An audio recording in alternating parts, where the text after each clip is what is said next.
Retroality TV presents Reimagine That with Chris Mann, offering refreshing reality with a retro twist.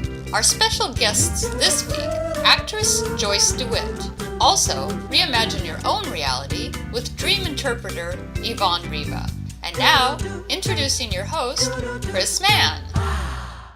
Thank you, Linda Kay. That's our vintage-voiced announcer and producer. And hello, all of you. Welcome to the premiere episode of my retro-progressive, cosmically conscious, and we hope magically delicious, behind-the-scenes pop culture podcast, Reimagine That. My dear guests, I'm your host, Chris Mann. Welcome to Retroality Island. In all seriousness, whether you are cosmically or comically conscious, or even a little of both, you've come to the right place. This podcast is, at heart, an expanded reimagining of my website, retroality.tv, which since 2008 has been the meeting place, the rendezvous, if you will, of retro pop and forward thought. In a media-saturated retro reality recycling world where everything old is news again, and quite frankly all too often processed and presented online by not-so-retro-savvy 20-year-olds in a not-so-thoughtful or thought-provoking way, it has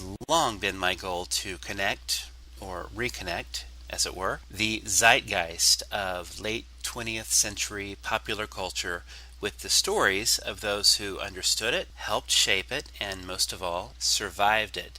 To illustrate this in very Brady and oh-so Dancing with the Stars as seen on TV terms, if the essence of Florence Henderson is Westonality, and come on guys, after 35 years, Flo's still soaking in it, then this podcast's essence is what I call retroality. We are refreshing reality with a retro twist. So, why the reimagining?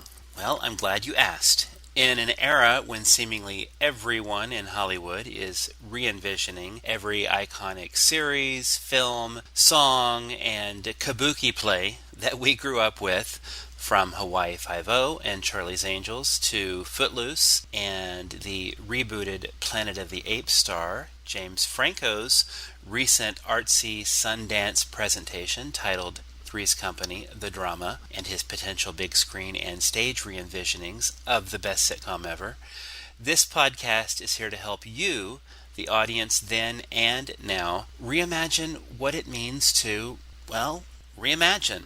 If we in the 35-plus demographic can't reclaim our childhood originals and get Kate Jackson, Jaclyn Smith, and Cheryl Ladd together again in a reboot that captures the heart and soul of Charlie's Angels, and frankly, I think Farrah Fawcett would play a crucial role in resparking this heavenly magic from above, we can at least take some ownership of the very concept that seeks to reinvent and resell to the kiddies the pop culture phenomena that captured our imaginations and our hearts in the first place. Reimagine that, Hollywood.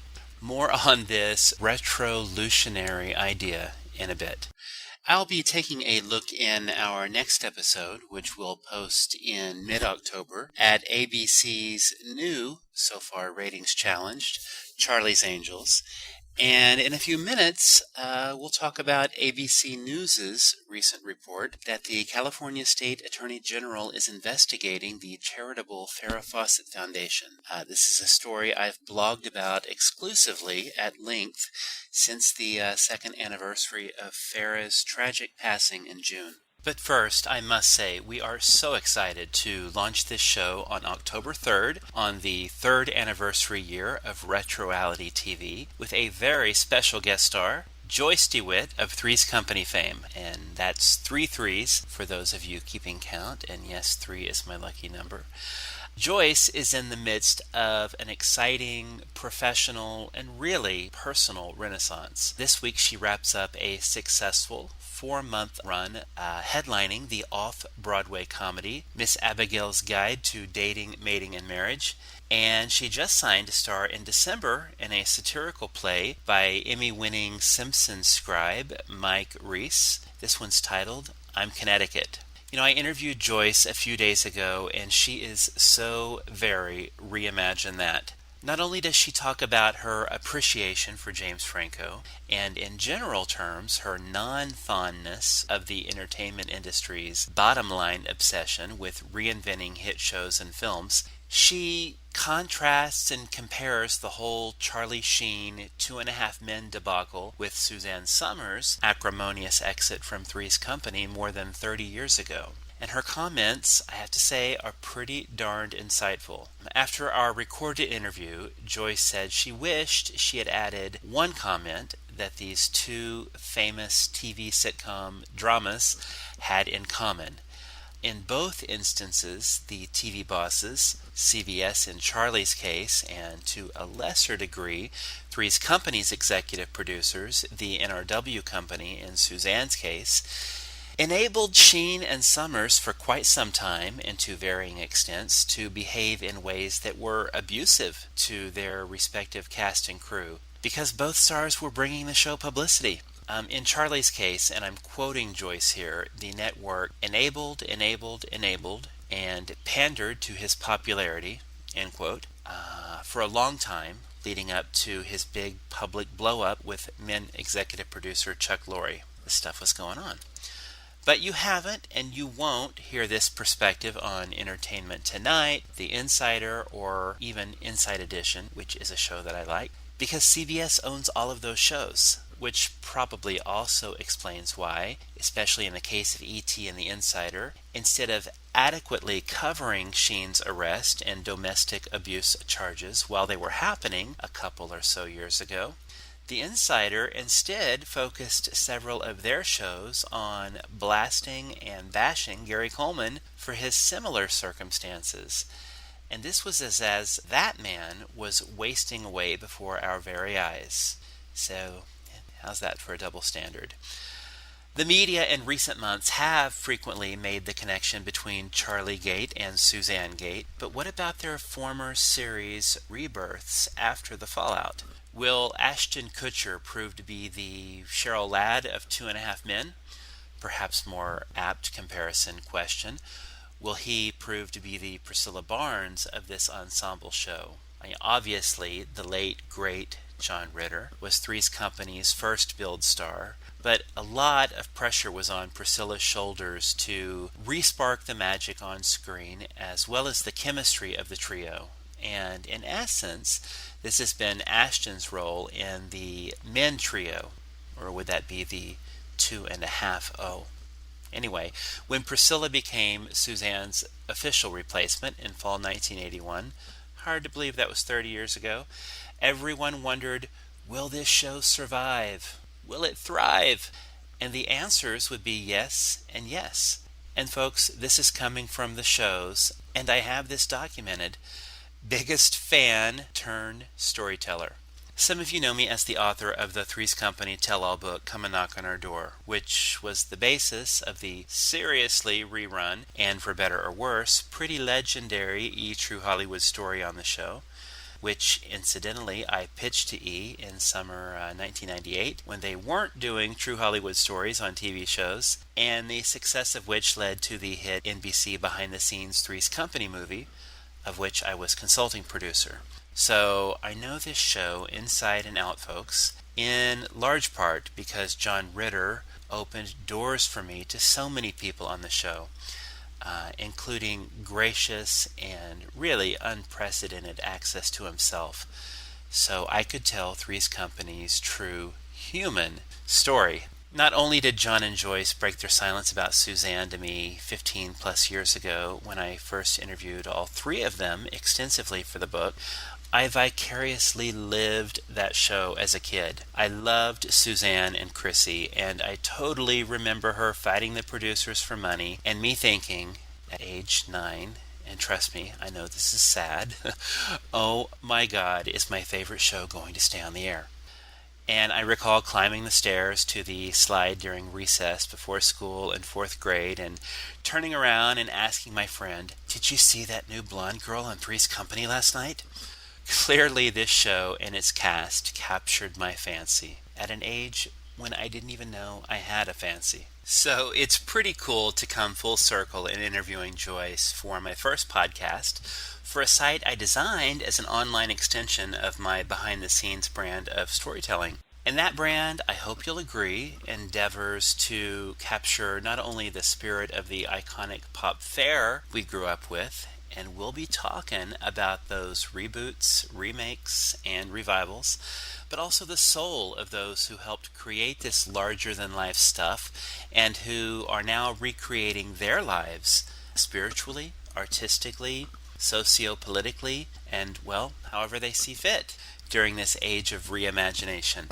For Joyce, her spiritual renewal began when her producers, those same NRW company executives who'd battled Suzanne 4 years earlier, decided to end Three's Company rather, let's just say, unceremoniously after 8 seasons. At age 35, and I'm sure many of us who were kids then can relate to this now, Joyce set out to find a new perspective on life that encompassed the good and the bad, while helping her understand and sort of re-envision a reality that could contain both. In the cases of our pop culture heroes who sadly are no longer with us, the iconic and legendary John Ritters and Farrah Fawcett's of the world, we hope to bring new light to their stories in part by interviewing those who knew them best. In the case of the beloved John, I can't think of anyone who worked with him so closely who can better articulate his comic and humanitarian gifts than Joyce. I was so fortunate to interview most of his Three's Company co-stars and his incredibly insightful and eloquent first wife, Nancy Morgan Ritter, for DVD tributes to John months after he suddenly passed on September 11th, 2003. I'd hesitate to say that anybody knew John better than Nancy. Their relationship spanned about 30 years and really survived so much. So I'm glad Joyce shared some insight not only into John Ritter and who he was off camera, but also how one of his very best friends and mother of his 3 adult children, including the talented actor Jason Ritter, boy, there is a chip off the old block, was such a quietly dignified, stabilizing force. And that's exactly what Nancy Ritter was for their kids after his untimely passing. And in the case of Farrah Fawcett, sadly, a lot of us are wondering who exactly knew her best and who had her deepest, and in many cases, final wishes at heart. On September 23rd, ABC News reported a charitable organization that became active upon her death in 2009 is being investigated by the California Attorney General's Office of Charitable Trust. And I quote, for potential mismanagement of funds, diversion of assets, and fraud.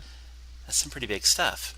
ABC News also reported that the Farrah Fawcett Foundation and the Farrah Fawcett Living Trust, which finances the foundation, were given 60 days to turn over their estate planning documents and financial records to authorities. The deadline to do so apparently was around last Friday. And last week, Foundation President Alana Stewart, who filmed much of Farrah's controversial but Emmy-nominated cancer documentary Farrah's Story, and has since become known publicly as Farrah's best friend, she told the New York Post that she is, quote, looking into legal action against ABC News for that report. She says no such investigation is happening, but rather the Attorney General's office is conducting a, quote, correspondence audit, and that the foundation is fully complying and expects to be cleared. Now, Showbiz 411 reports that Stewart received a typical letter from the California AG office for an audit. Stewart told the Post and Showbiz 411 that she blames what she calls Fawcett's, quote, ex-employees and a-holes, and she says these people have banded together on Facebook to malign her and the foundation. I've been blogging about this whole Farrah estate / Farrah story controversy since early summer, and really about since May 2009. I've blogged about the explosive lawsuits surrounding the documentary, which before Ryan O'Neal overtook the project that spring was known as A Wing and a Prayer. So the group Stewart is referring to is the Facebook group Farrah Fawcett We Want the Truth. Retroality reported this June that the group had begun a letter writing campaign to the Attorney General's office petitioning for an investigation into the foundation and Farrah's estate. The Facebook group has about 140 members, many of whom are impassioned fans of Fawcett. Kathy Swango, who created the group, said she did so, quote, to discuss the controversy that surrounds Farrah Fawcett's death, her last wishes, the documentary A Wing and a Prayer, and anything else we fans have on our minds. Well, quite a bit of what some of the vocal members have had on their minds is deep skepticism about Stewart and O'Neal's roles in Fawcett's final days, as well as her business and estate affairs in the months leading up to and 2+ years following her death. And a lot of what the group has had to say about Farrah's longtime, on-again, off-again love and her longtime friend is not at all pretty. After I reported on this group, rumors started circulating that certain parties may be looking to shut down Farrah Fawcett We Want the Truth. At one point over the summer, the group went from public to private status for a while, and because I was reporting on this story and wanted to know what the group was saying, I sent Kathy a request to join the group. The group went public again not long after that, and I decided to stay a member for 2 reasons. I wanted to be able to communicate with the members regarding my blog posts, and more importantly, like everyone else, I really do want the truth about Farrah's final wishes and her final days. Now, with this said, I welcome Alana Stewart and Ryan O'Neal to be guests on Reimagine That. I'd love to get their sides of the story, and I don't know either of them, and though I admired her greatly, I didn't know or meet Farrah, so I really don't know the details of their relationship with her, other than what's been publicly presented, not only in Farrah's story and O'Neal's recent docu-reality series on Oprah's own network, the Sopra, The O'Neals, and also in Stewart's 2009 book, My Journey with Farrah, a story of life, love, and friendship. So not only in those sources, but also in the voluminous publicity and news stories surrounding these projects. That's what we know of their relationships. And this includes a series of now settled lawsuits involving Stewart, O'Neal, his business manager Bernie Francis, Farrah's estate, the trustee of which is also Francis, and Farrah's Story executive producer Craig Nevius, whom I interviewed at great length for Retroality in 2009. So forget Three's Company, the drama. Farrah's Company, the drama, tragically does not appear to have an end in sight anytime soon. So we'll keep you posted on this developing story, and who knows, maybe we'll have one or more of these parties on a future episode. One last note, check out my new interview this month with Fran Drescher in the October issue of Well Bella magazine, available at GNC stores nationwide. Fran talks about her new TV Land show, which was recently picked up for a 2nd season, and also about surviving cancer, and really so much more. And while you're at wellbella.com, check out my other monthly cover stories, including one last month with Real Housewives star turned entrepreneur Bethany Frankel.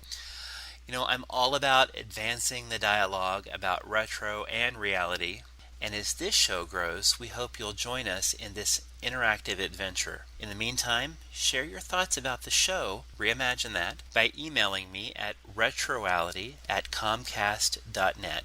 That's retroality@comcast.net. And let us know how we can be your one-stop retro pop destination to inspire you to recreate and to recreate. We also have a great thing coming up, a great segment. It'll be a recurring segment about your dreams with dream expert, interpreter, Yvonne Reba. And now let's join our special guest star at the intersection of retropop and forward thought.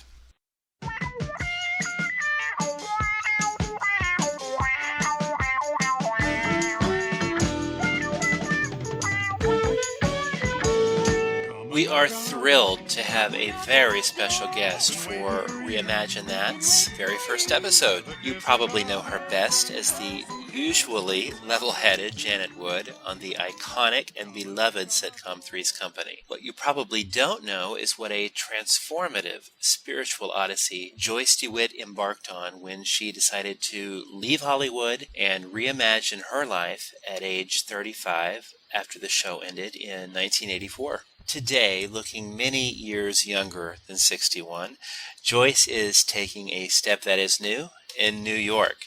She's getting well-deserved acclaim and a nice write-up on the Wall Street Journal's website for her starring role in the comedic Big Apple play Miss Abigail's Guide to Dating, Mating, and Marriage. Her final appearance as Miss Abigail will be October 9th, so buy your tickets soon, folks. But first, let's take a trip back and flash forward with 70s Santa Monica's most sensible roommate. Please join me in warmly welcoming the one and only Joyce DeWitt. Hi there, Joyce. Hi, Chris. That was a very sweet introduction. Thank you. Well, thank you. And thank you so much for joining us down at our rendezvous. We are so lucky to catch you during such a crazy busy time for you. It is a complicated time, but it's a good time. Many things going on at the same time, none of which are expected or understandable when you lose a friend and they go to the other side and you're in the middle of doing a Broadway play and it's like, wow, this is like so cool. I'm getting to be here.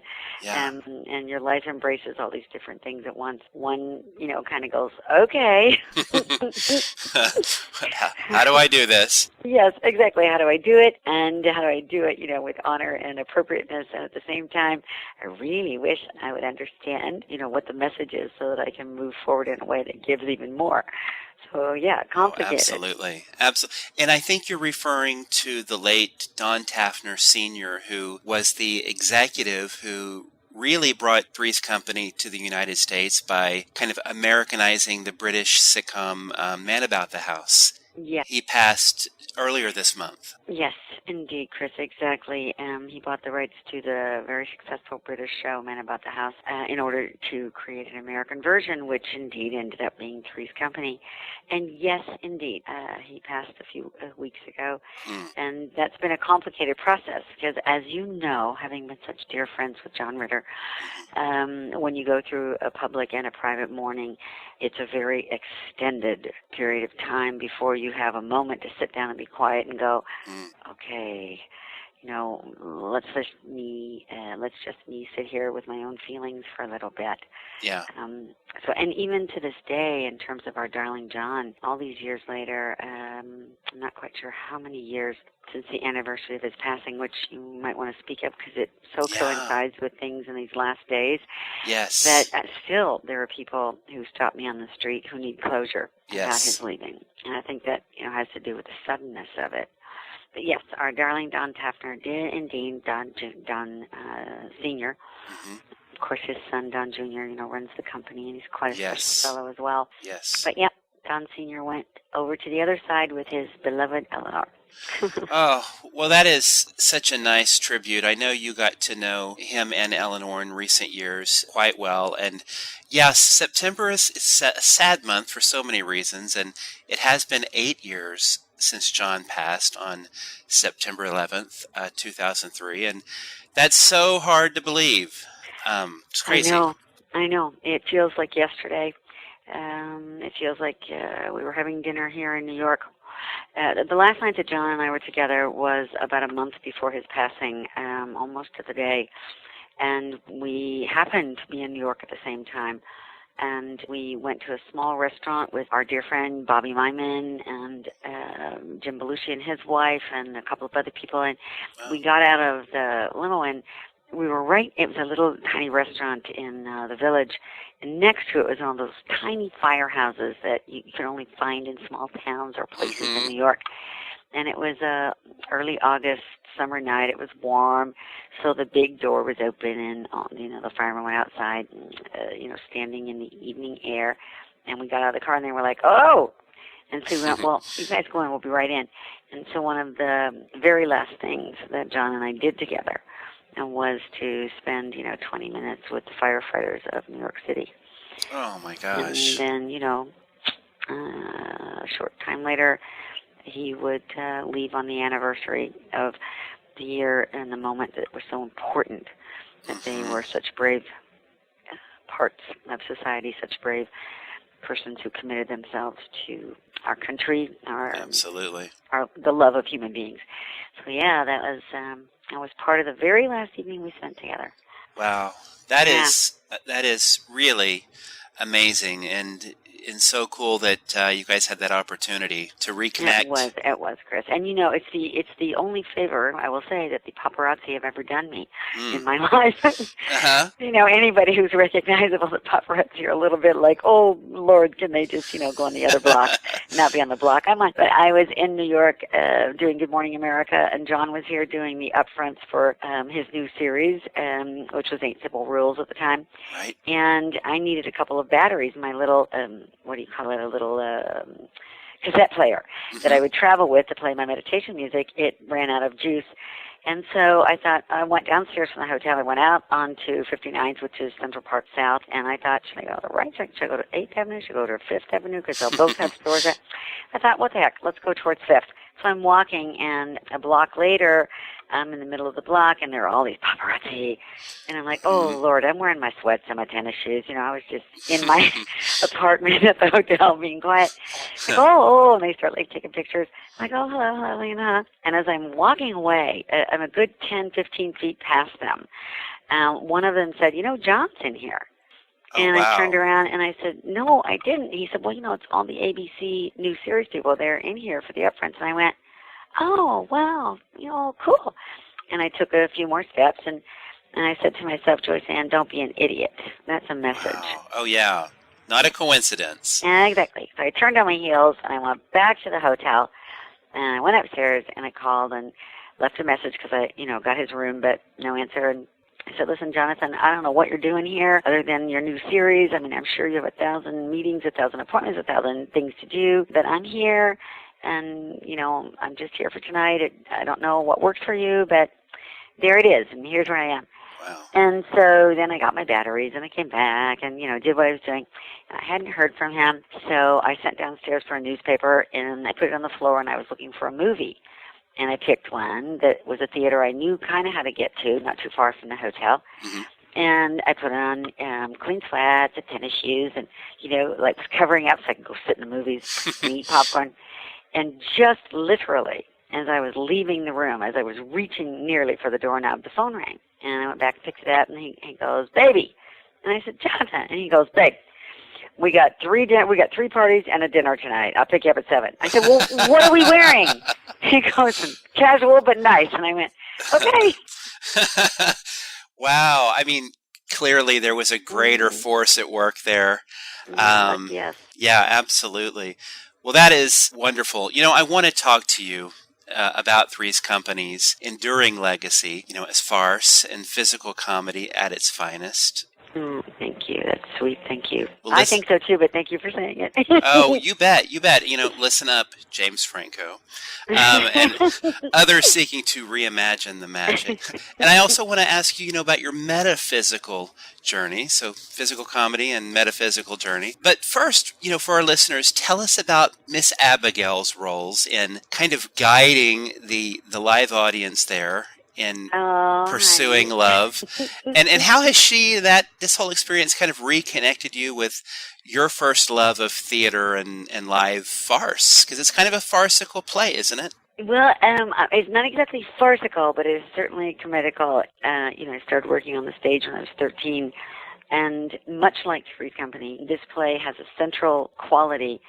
For me, whenever you meet on a project or read a play when someone asks you to, the very first thing that I ask myself is, what's the gift? What are we giving to the audience? When we send them down the aisle, when curtain, comes down and lights come up, what's the gift? What are they taking out with them? Mm-hmm. And sometimes, that's to ask them to think about something. Sometimes that's to share something you think is important. Sometimes it's something to share that's profound. Other times it's just a little bit of time where you just get to laugh without thinking, which I really like. Oh, yeah. But my favorite is if you are going to do a piece that lets you laugh your little, heart out, but occasionally the piece also touches you in the heart, which I think Three's Company did so beautifully. It was just, let's be silly and make people laugh until they can't stand it anymore. But by the relationship between the characters, we will also touch them in the heart. And this piece does that. I mean, Miss Abigail's Guide to Dating, Mating, and Marriage. There's a line in the play, actually, that says, she helped me stitch my heart back together by reading me quotations from insightful, yet outdated and sometimes politically incorrect publications. So Miss Abigail is dealing with the audience as if they've come to her self-help seminar. And she's trying to help contemporary couples and individuals with their dating, mating, and marriage dilemmas by sharing with them golden advice from yesteryear. So she's like reading quotes from, books from 1928, 1946, 1931. And so, it's like, oh, let's see what Angela Reingold says about that in her 1932 book, Manners Today. And then, she starts. But ultimately, the play, her assistant Paco, who is, she's older than his unwed mother, yet even more beautiful, as he says, he has fallen quite in love with her. And she has no idea. Her husband has gone to the other side, and she's, just trying to help people, and he keeps trying to let her know and trying to let her know. And finally, in the final moments of the play, he gets her attention, and she's like, are you kidding, And, as the lights come down, it's kind of, she's like, oh. And so, wow. Yeah, there's this sort of personal evolution in both his courage and her vulnerability. But throughout the play, when she talks to the audience, there are moments when she stops and speaks to them about matters of the heart that just everyone's kind of, doesn't breathe for a moment because it's so sweet. And then it goes right back to being hysterical. Well, it sounds so much fun. I mean, I understand you're kind of trying your hand at improv with this role. Having worked with John Ritter, this super quick wit for 8 seasons of Three's Company, in the live tapings that you guys did, kind of like a live play with very few, if any, stops. What's it like for you to be improvising this time around? It is totally new. I'm, a classically trained and experienced theater actress. I believe in the script, and I serve the material. If I believe in it, then I sign on and I serve it, because that's what I think we're giving. And I expect everyone else to serve that and stay within the gifts that we have chosen to give together. But in this play, it's absurdly unique. I don't know that there's another play. Actually, I don't think there is. I've never seen one. And, I've been in the theater almost 50 years. She's in the play, doing the characters, and then I just for a moment come out and talk to the audience and be there and deal with what they want to say and talk to them about that. And then I'm back in, I'm doing the play, and then I'm out again. And I'm listening to what they have to say and talking to them and dealing with it. And then I'm back in. So it's, I have no improvisational background, which I told the producers and director, when I met with them, this is not my cup of tea. Can we just do the script? I mean, do we have to do this other part? Kind of scary. Yeah, very much so. I have a friend at home in Santa Fe who's one of the most brilliant improvisational performers I've ever seen. You can say anything to her and she's off and entertaining, for the next 5 minutes. And John was so naturally witty that no matter what happened, he was. But, I have always said I have sort of extraordinary comedic timing, but I have absolutely very little, comic sense as a human being. I'm pretty serious. But I know when I'm doing my work within a millisecond of how to time it. But as a person, I'm kind of moving along pretty slow, looking to see. Well, Lucille Ball, I think, pretty much said the same thing about herself. Everyone just assumed Lucy was this constantly witty, wisecracking person. And she was like, no, not so much, but I can do it professionally. Yes, exactly. I mean, it's, there's one thing to be born with really good comedic timing, and there's another thing to have natural wit. I mean, Priscilla Barnes, who, played Terry the nurse, Priscilla.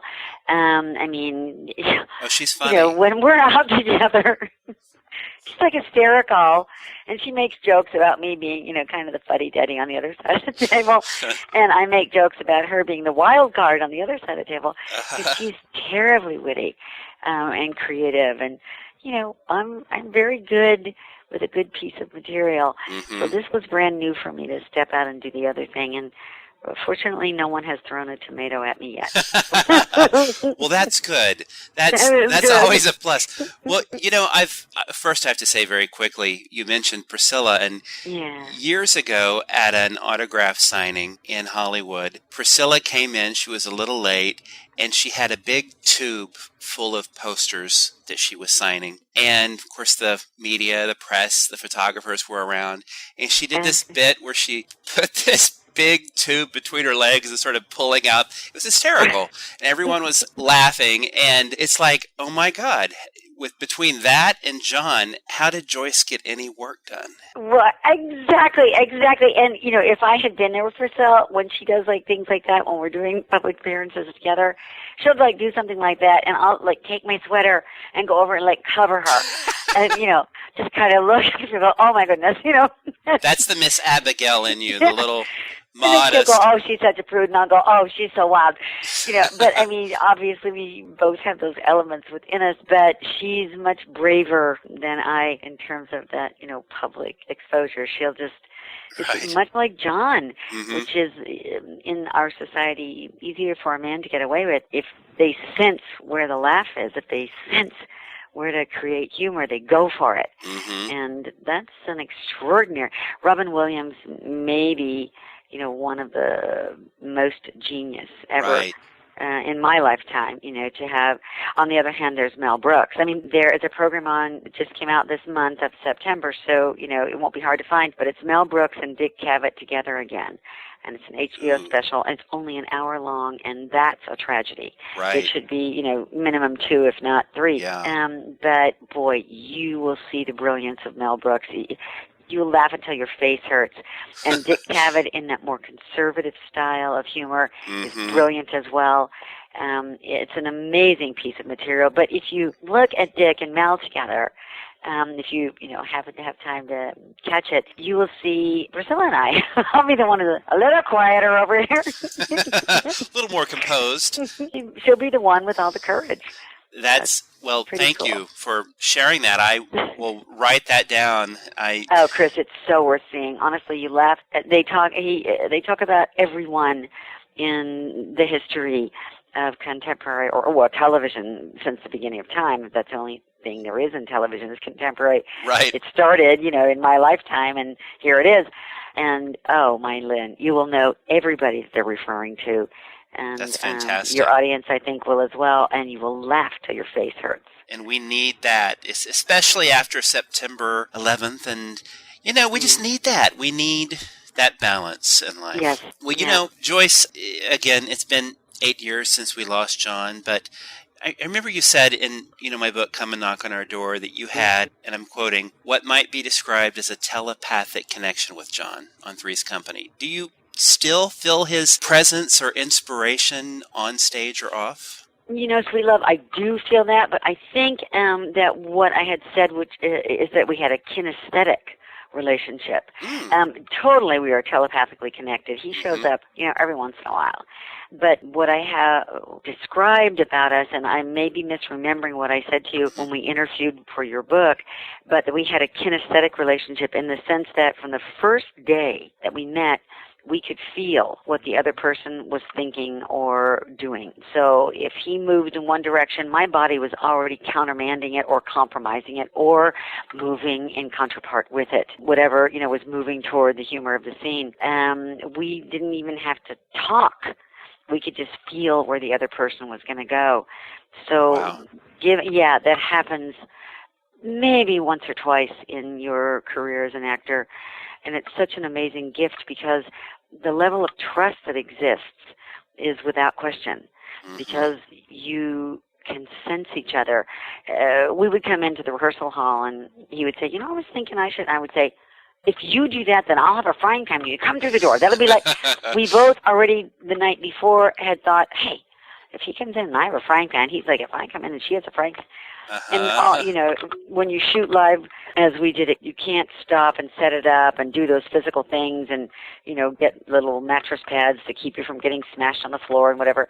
When you're shooting live at the speed with which Three's Company, in which farce comedy occurs, it's like being, shot out of the cannon. Those things have to be, number one, rehearsed so that you absolutely know what the intention is. And then when the audience is in, you have to let go and forget all that and just go for it. And if you're doing it live and there's no stopping and starting and resetting to fix the comedy physical bit and then go back and start over, and as you know, what you see in Three's Company was just boom, just shot and nonstop. Oh, yeah. When you're working with someone who you have that kind of connection with, the trust is so high. And there was one time in the show when I was on the pillar of a boxing ring.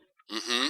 So I was probably standing on a 5-foot-high pillar, and then I'm 5 foot, so I'm 10 feet high, and I was supposed to faint like a log off of that height, and John was to catch me, and never once did I even at the corner of my eye look to see if he was there. I had my back to him. I was standing up 5 feet above him, and I knew that I would just fall, and he would be there, and he was. You guys did have that connection where you were kind of like two parts of one thing, Yes. And in part maybe because I had the good sense to pay attention, to somebody that brilliant. Well, it was a good matchup for years. And, I was thinking there was something else that you said when you were giving an interview during the NBC Three's Company movie back in 2003, which ironically aired only 4 or 5 months before John passed suddenly. But you said that one of your spiritual teachers had told you, and I love this, that at the center of the universe, you could hear laughter. Sound that you hear is the sound of laughter. That is so cool. I mean, in retrospect, what does it mean to you to have sort of put a loving, spiritual sort of punctuation mark on the whole Three's Company experience, the good, the bad, and the true Hollywood story ugly? Especially so close to John's passing, because there was so much happening in the Three's Company, behind-the-scenes world back then, and that was kind of a nice punctuation mark that you put on it. Well, whether that is the truth or not, because everyone has their belief systems and their hopes and their dreams about what those belief systems or spiritual beliefs or religious beliefs might be. But yes, one of my spiritual teachers said, the sound that you hear in the center of the universe is the sound of laughter. And that so works for me. Mm-hmm. That, love that. If your own heart is joyous, if you're interacting with others in the most difficult of moments. If someone, like John could crack a joke or say something witty that it takes the tension off, everyone laughs, and communication begins again. And human hearts can find each other in the middle of mirth. It's not so easy for human hearts to find each other when they are challenged in what they're dealing with. So, I think it very well might be true. I think, when we end up, wherever we end up, we might be sitting in the middle of a group of angels having a good laugh. I love that. I can see John up there leading the comedy.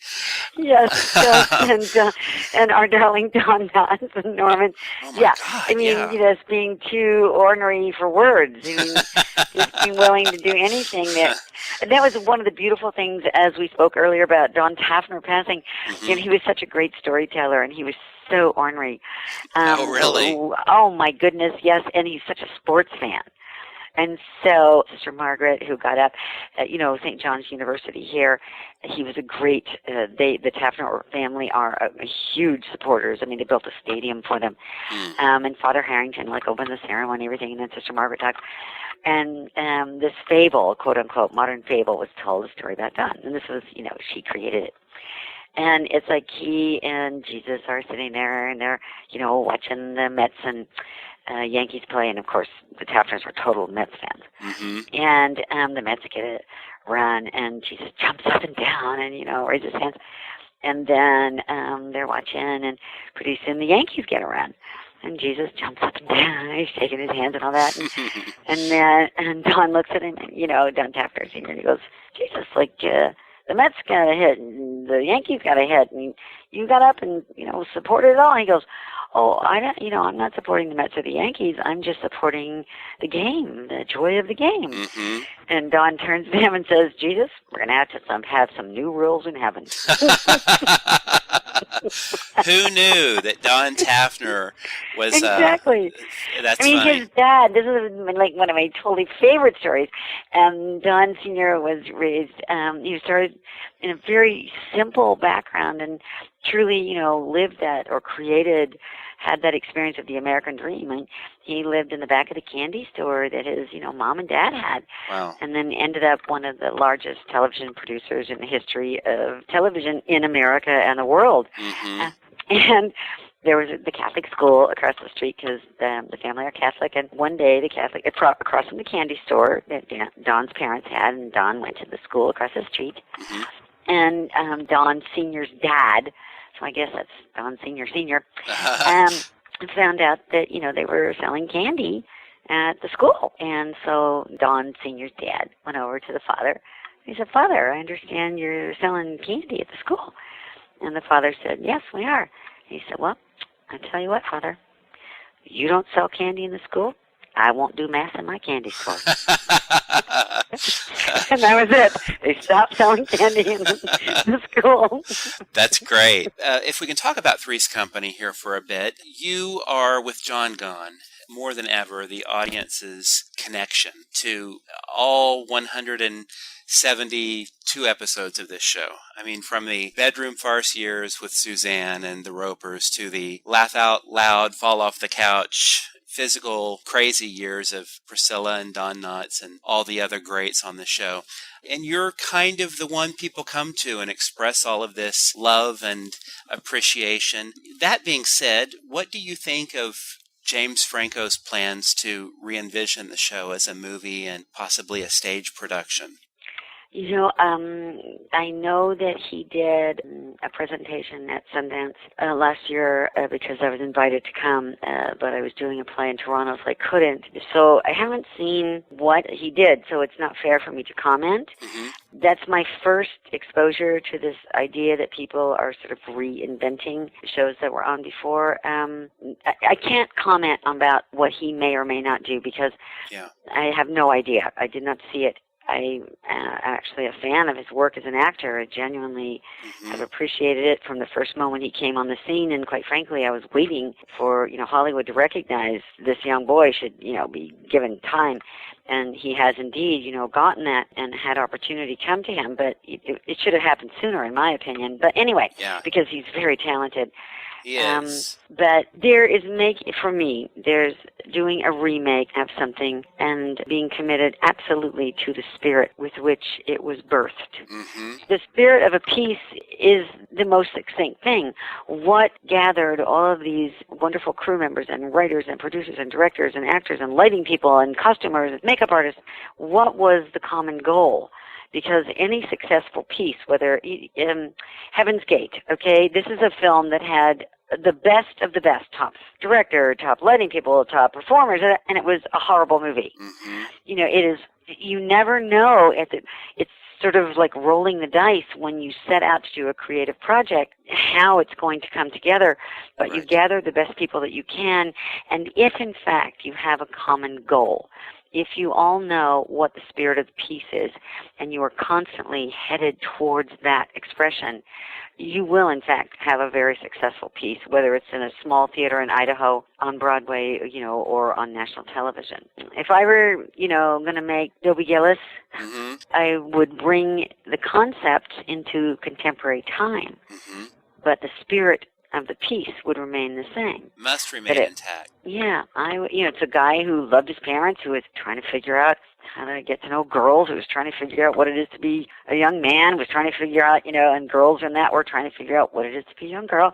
Mm-hmm. Yes, those are very different concepts now than they were when Dobie Gillis was produced. Right. But that happens in every family, that young boys and young girls are trying to figure all this out and experimenting and questioning, and that parents are trying to understand their kids and love them. The kids are trying to love the parents. That spirit of the piece, which is, benign and almost comical now from the original to what might happen if you created a contemporary version. They would look like two different planets, but what the piece was about would be intact. The essence of the... Yes, the essence. Thank you. Yeah, I interviewed last year creator of The Bionic Woman with Lindsay Wagner, another big hit from the 70s. And NBC had, quote, reimagined that show a few years ago. And in essence, they just used the name and played on the audience's fondness for the concept. And it was a completely different kind of show.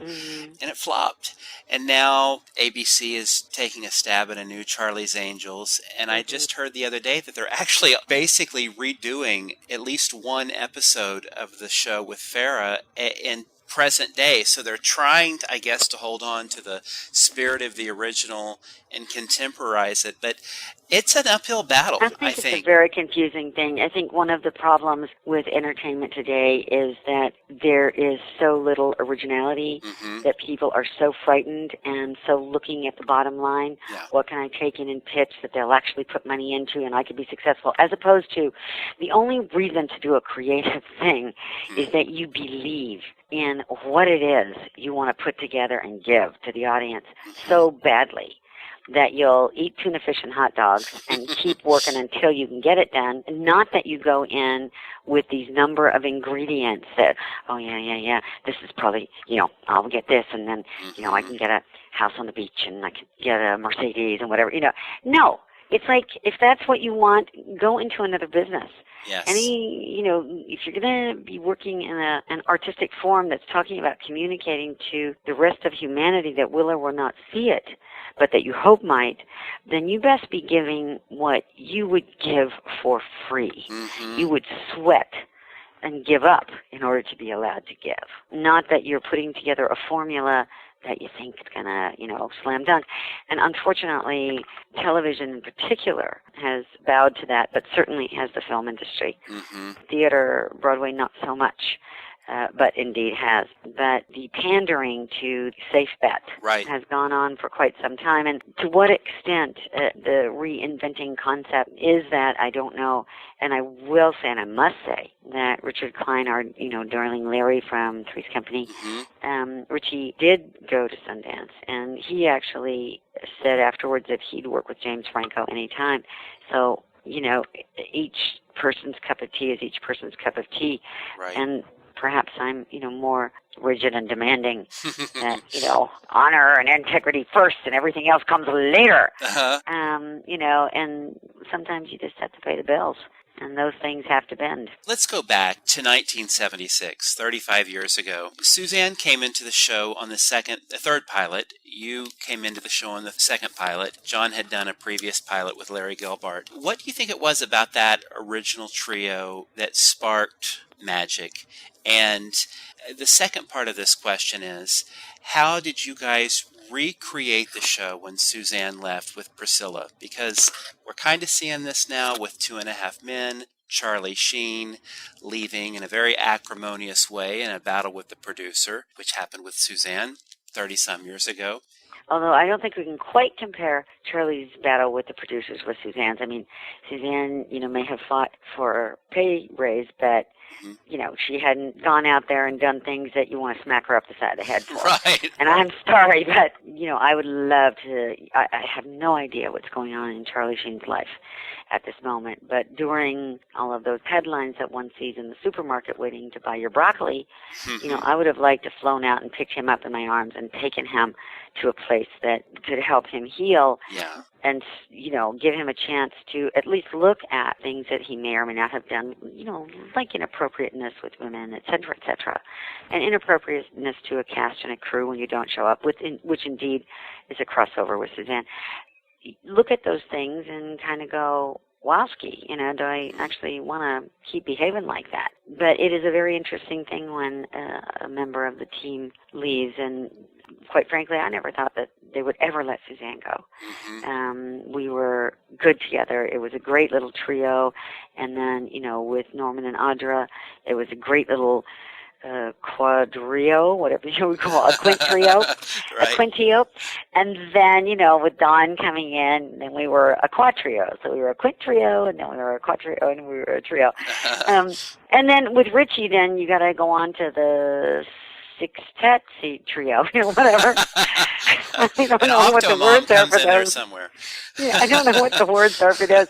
But when you have a wonderful cast, that's working together the way that Richard and Norman and Audra, and then Richard and Don and John and I, that we were all meshing and, serving it up so well. I never thought the producers would let her go. Yeah. But bottom line, the tactics that she and her representatives used were such that at some point the curtain was dropped. It was like, we're just not going to play this. We're not going to talk to you anymore. This is like ridiculous. And that's unfortunate. Although, I have to say that, Suzanne's gone on to do other things and had a wonderful, successful life and career. So, she probably doesn't even look back. But to have an integral part of your creative voice, which the play that you're giving is one voice, ultimately, to have that leave is very, very shaking. And to have a friend suddenly be erased from the equation. Your heart is like very confused. At the same time, to have new blood and new life come into a creative circumstance is never anything but wonderful. Because anytime you're doing something creative, when you have a new energy come into it, whether that's a new idea or a new set or a new person or a new direction or, just a new piece of wardrobe, then the ability to create what you've been doing larger with freshness is instant. So it's a terribly perplexing circumstance to lose a member of the team like that, and yet to have a new member come in who causes things to become even better. So I don't know what will happen, with 2.5 Men. It's a very different sort of casting. But I'm sure, that cast and crew and writers and producers and directors on that show would never have wanted to lose Charlie. Right. At the same time, given the challenges that he was facing with his addictions, the disrespect that he demonstrated to his fellow cast and crew and writers and everybody, by not being there or not being reliable and whatever, that, gets factored in, and one way or another, a choice is made. And in this case, as it was with Suzanne, the choice was made to proceed with a different person. A lot of people thought at the time that Three's Company might not recover, but not only did it recover, but it, in many people's estimation, became better, funnier. New life was there. Don Knotts became zanier. You and John and Priscilla meshed, and it became more of this ensemble physical comedy. But the show didn't end like it should have. They used the last season and at least the last several episodes of Three's Company to launch John's spinoff, and that was a choice of the producers, the NRW group. Yes, let's be very clear. That was NRW, not the Taffner organization. Different group there. Totally, one owned the show and unfortunately employed people to execute it that were as challenging for them as they were for those of us who worked for them. Yeah, my gosh. Talk about surviving. Well, so 1984 comes along and this transition happens in your life. Your initial plan was to take just maybe a few months off and regroup. And I think you said for my book that you needed a world you could understand, or more accurately, you needed a perspective through which you can understand the world. How did you manage to take that experience, that negative experience, and reimagine, your world? Oh, honey, I love the language. I can't say that I was either that wise or that perceptive to be able to even know that there was a reimagining that could happen. I had gone through this experience in Hollywood, and I sort of looked at it, and it was kind of like, wow, if this is how the game is played, I'm not sure I want to play it. If you spend a little time in Hollywood, you can deal in a small way or a big way one day to the next with some pretty ruthless people. And, I was from the theater. People didn't play that sort of game. Right. They were sort of straight up, and you want this, and you want that. No, okay, okay, fine, I'll leave. Oh, you want me? Okay, I'll stay. And so I was just going to take a little time off to ponder. And it evolved into quite a spiritual odyssey that I cannot say that I was looking to reinvent my life. Perhaps ultimately that's what happened. But at the time, I was trying to understand my life, more specifically understand my world and how I could navigate in it and not get bounced around. I was raised in a world that if you told the truth, people would tell you the truth. If you were straightforward with people and fair and kind, you would get that back. And I discovered that there was a part of the world that didn't behave like that. So I realized that, I had been raised in a world of black and whites. I had been raised in philosophies that said there's good and bad and right and wrong and da-da-da. And I needed to find a philosophy that was large enough that could contain the good things that happen to you in life and the bad things that happen to you and the beautiful things that you do and the things that you want to slap yourself upside of the head for. That where was a philosophy big enough that all of that fit into a life? Because obviously it did, because I had lived it. There have been times in my life when I have been a wonderful person to know. There have been times in my life when I have so fallen short of who I might hope to be that no one on planet Earth should have, in fact, been subjected to knowing me. I had been the kindest person on earth and been treated hideously. I had lived in a world that lacked completely in honor while I gave myself completely to it. So within myself, I had black and white, and in the world I was living in, there was black and white, but there were all of these shades in between. So I knew from my own experience there had to be a perspective where all of this was a part walking the earth plane. And I found, number one, the great religions of the world, I think they all have an incredible piece of the puzzle, particularly the oldest ones. And then, the Native American philosophies and the Eastern philosophies, the Buddhist and Hinduist philosophies, these Taoists, these ancient traditions. And then you will find the same pearls, I think, in the heart of those as you will in the more modern traditions of Protestant circumstances and Catholicism, the Western spiritual concept. And when you go into the shamanic cultures, into South America, into cultures, there's maybe 200 people in the village, and you aren't even allowed in there. You have to work with a shaman for a few years before you're even allowed to go in this indigenous tribe's presence, because they recognize the simplicity with which they live, of love and honor and respect and allowance. And that one day a person maybe does what you think is good, maybe the next day they don't. That you allow and you love anyway, but yet you keep a certain awareness of how we will continue to be together. That is our hope. Those ancient tribes, when you put them all together, what little I know about all of them, they have the same essence, and that is to love and allow. To love yourself, allow yourself forgiveness and hope, do the same. That Western spiritual concept of love thy neighbor as thyself for the love of me. Well, if you, I think, really understand what that means, it means love yourself. And out of the fullness of love and forgiveness and compassion for yourself, your own vulnerability, your own attempt to be as good a human being as you can be, out of that wholeness, love everyone else in that same way.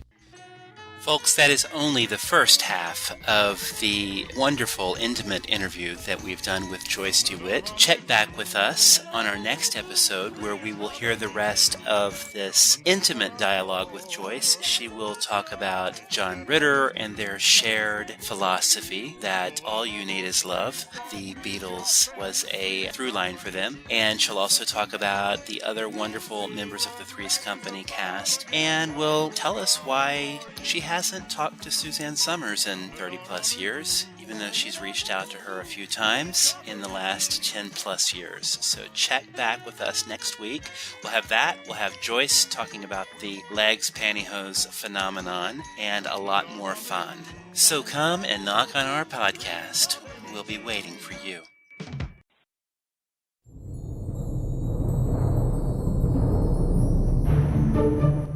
Popular culture is constantly reminding and reimagining the past, and retro celebrities frequently reinvent themselves, in part to reflect this trend of futurizing the past. But how can we re-envision our own lives and recreate our realities? Well, according to dream interpreter and science of mind practitioner Yvonne Reba, who we will chat with shortly in the first of a recurring segment we'll do with Yvonne, the power to do so lies within our thoughts and our dreams. You know, the Biography Channel recently premiered its newest metaphysical/spiritual series, Celebrity Nightmares Decoded, with Carney Wilson, Christopher Knight from the Brady Bunch, you know, the usual suspects. But the non-famous have dreams too, dang it, and nightmares. So what do these sleepy images and movies in our mind tell us about our life stories? Well, that's where our own personal dream weaver, Yvonne, comes in. And by the way, her website is YvonneReba.com. That's www.YvonneRyba.com. So let's welcome Yvonne. Hi there, Yvonne.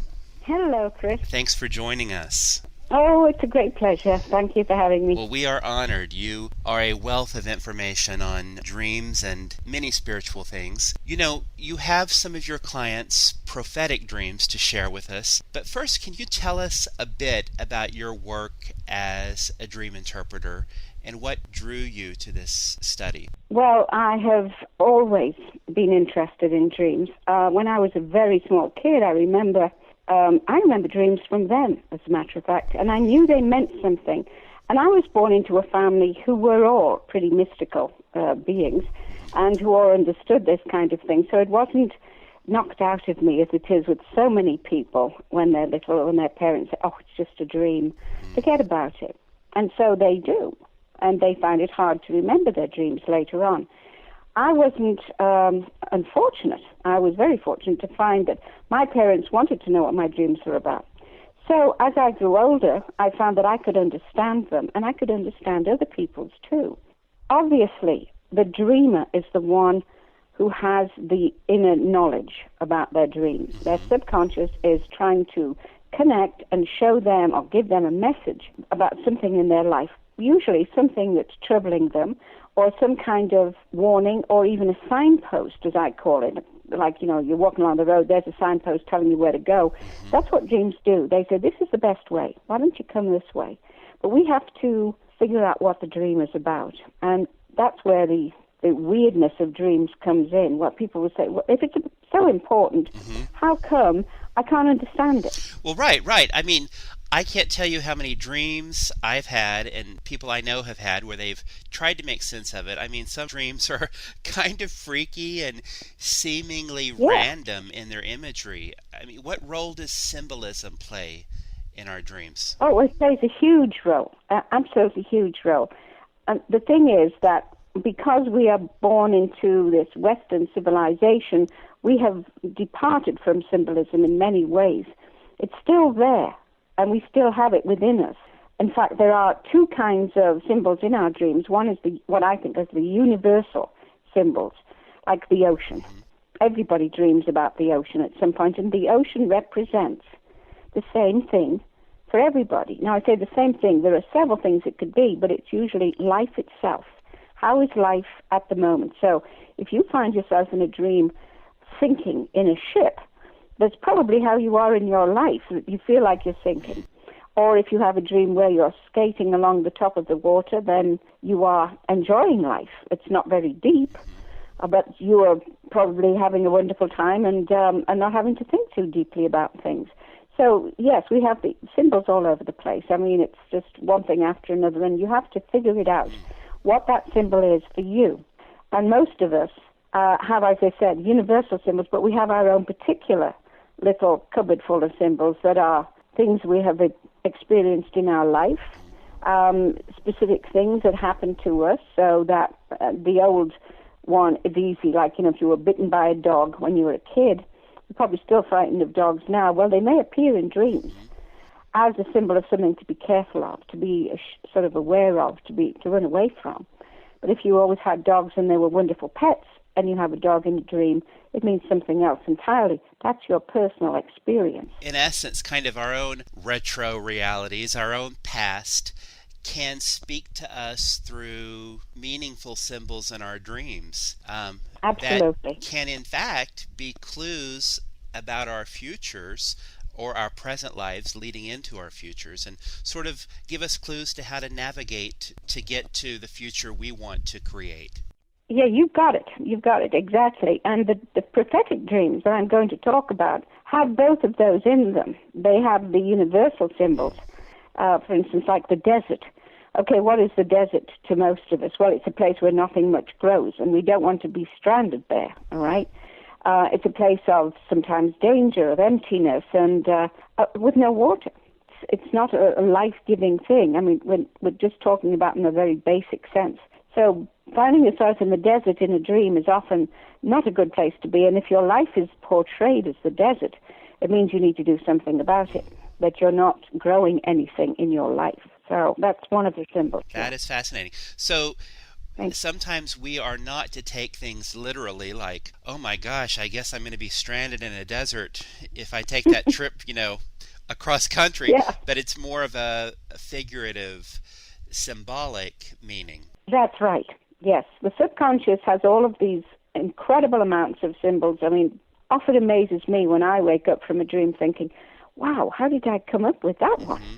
That is really something strange. But I know from long experience, and I've been around a long time, that this is what the subconscious does. It prods you into thinking.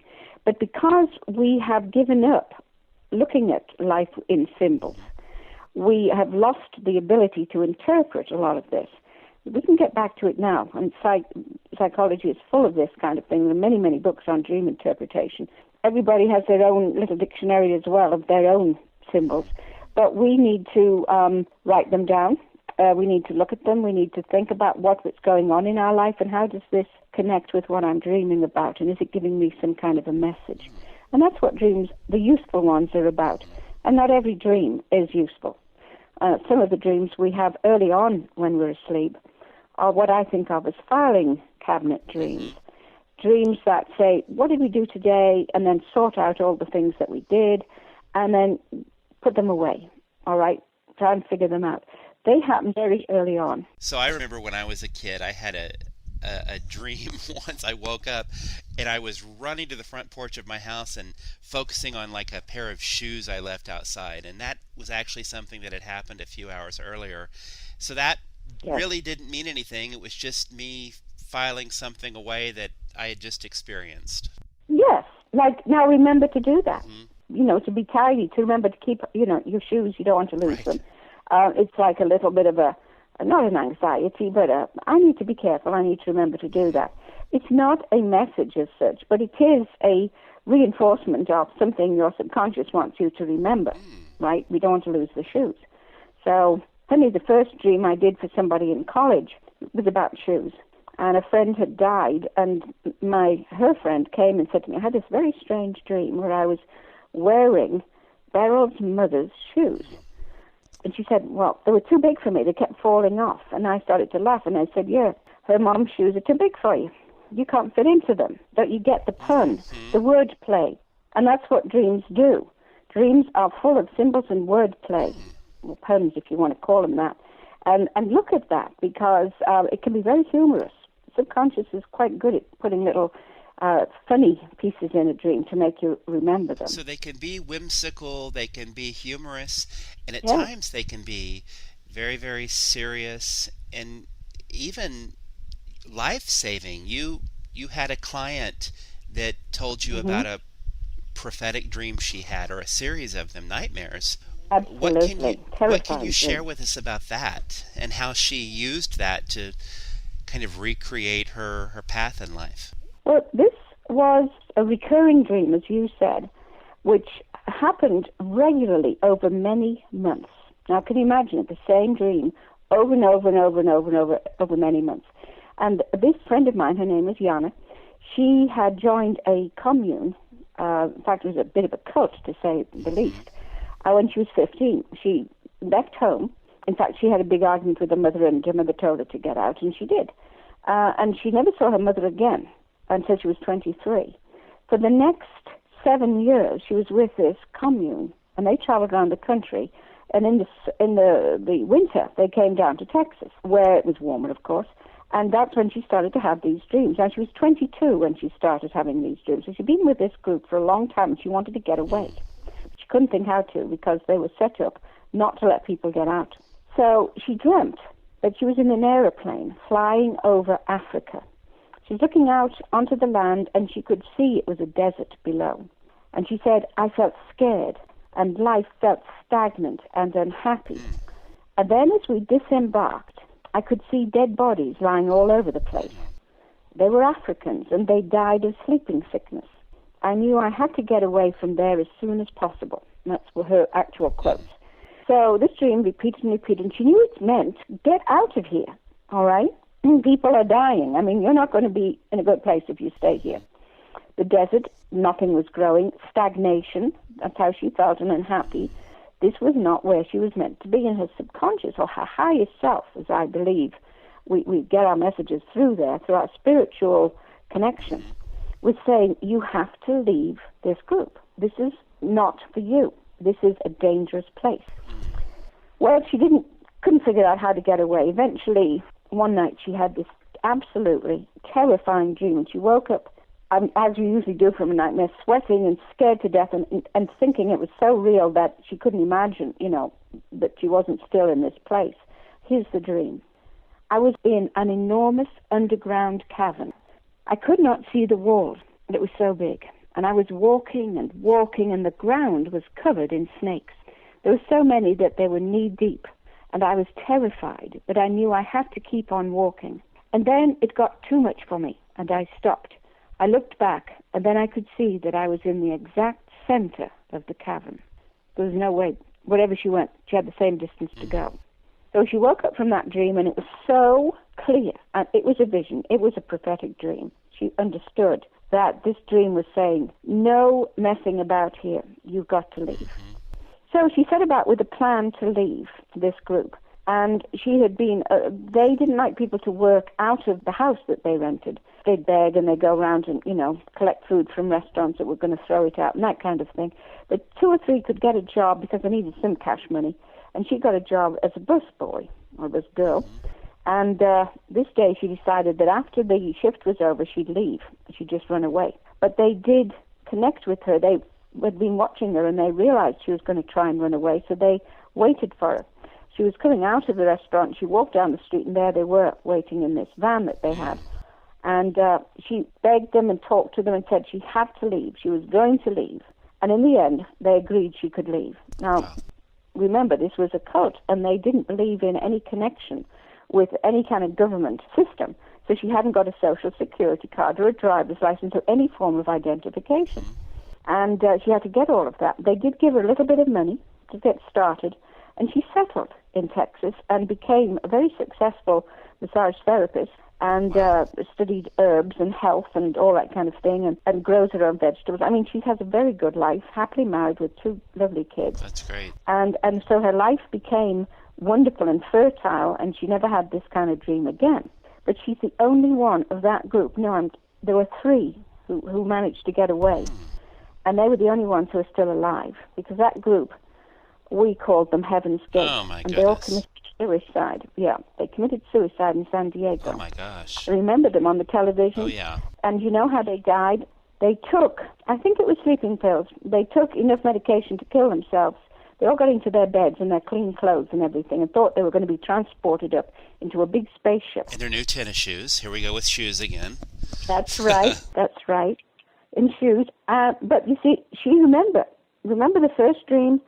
These people were lying dead of sleeping sickness. Oh, wow. And that's how they committed suicide. They all went to sleep forever. So this prophetic dream was kind of cluing her in to let her know that when she made this big decision and she went on to have her very good life, a very productive and fertile life, she could look back and say, Spirit guided me. I know it was Spirit. It wasn't just my subconscious saying, this is not for me. It was saying, this is what's going to happen if you don't move. So ironically, her dreams woke her up from her Absolutely. sleeping life. That is strange. And also what was going through my head is how ironic that she's in this cult, which is really all about mind control. So that shows you the power of our subconscious to break through a very controlled consciousness and, in effect, change it by her paying attention to those dreams. Absolutely. Which she could have dismissed as just silly, random things, but they really kind of saved her life. Yes. I mean, that was a courageous thing for her to do, because she had been with them since she was 15, remember? And I think, you know how that is when you give your free will up to something else, especially when you're a teenager, how difficult that is to get away from it later on.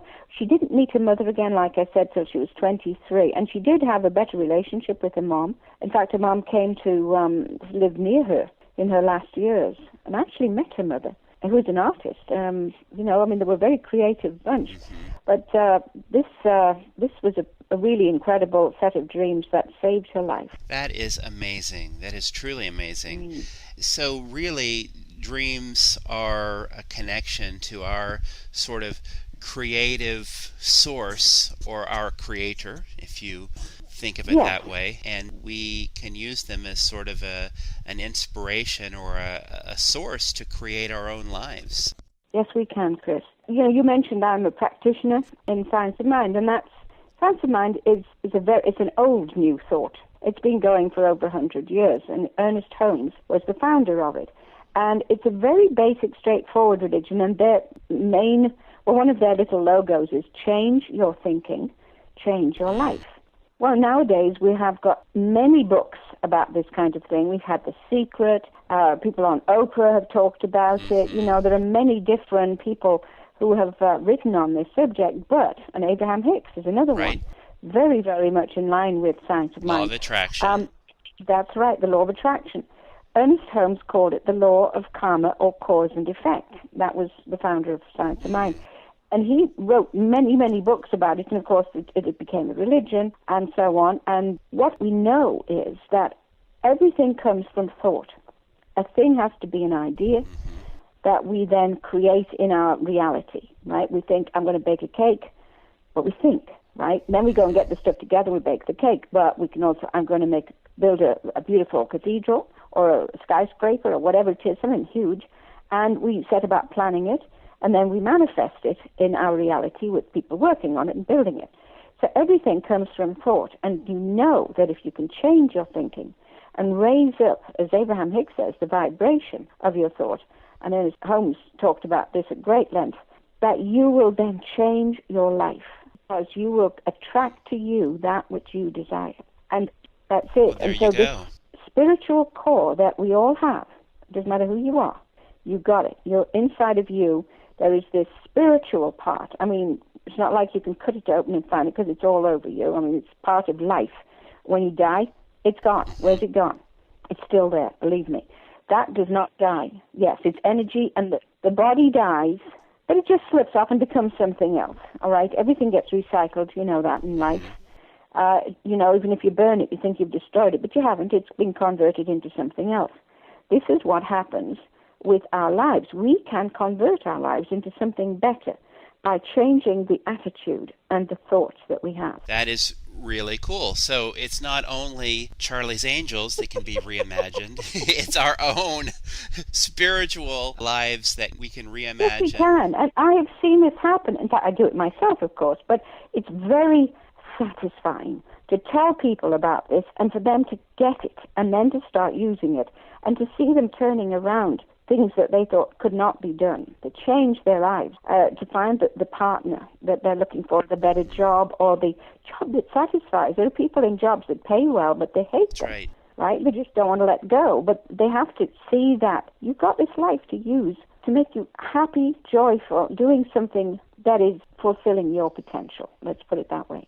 And that's what it's about, So many people have decided to do that. We are so excited to have you here, and this is going to be an ongoing dialogue and adventure with you and learning more and more about this. And I can't wait to hear more stories of prophetic dreams, and also how the images and people from our past play a role in our dreams to Absolutely. kind of Yes, inform our that's true. present and our future.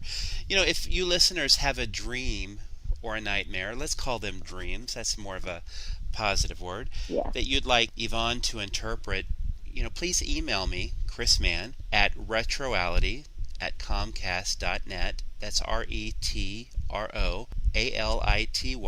at comcast.net. And again, visit Yvonne's website. It's a great portal to a spiritual mindset that I think can help you reimagine your own life. Again, that's Yvonne Ryba, RYBA.com. No relation to Reba McEntire, who spells her name with an E. And that's also not her last name. That's true. A lot of people call me Reba instead of Yvonne. Yeah, they get me mixed up. Yeah. There you go. Well, Yvonne, thank you so much, and we look forward to chatting with you again. Thank you, Chris. It was great. I really enjoyed myself. Thank you.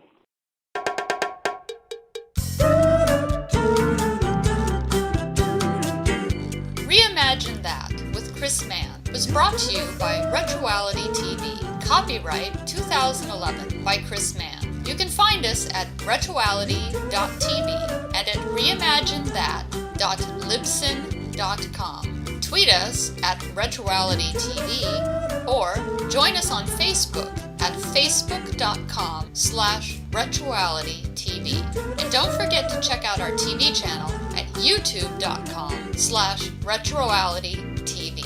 We leave you with a life-affirming retroality quote courtesy of Balki Bartokomous. When life hands you lemons, make furniture polish.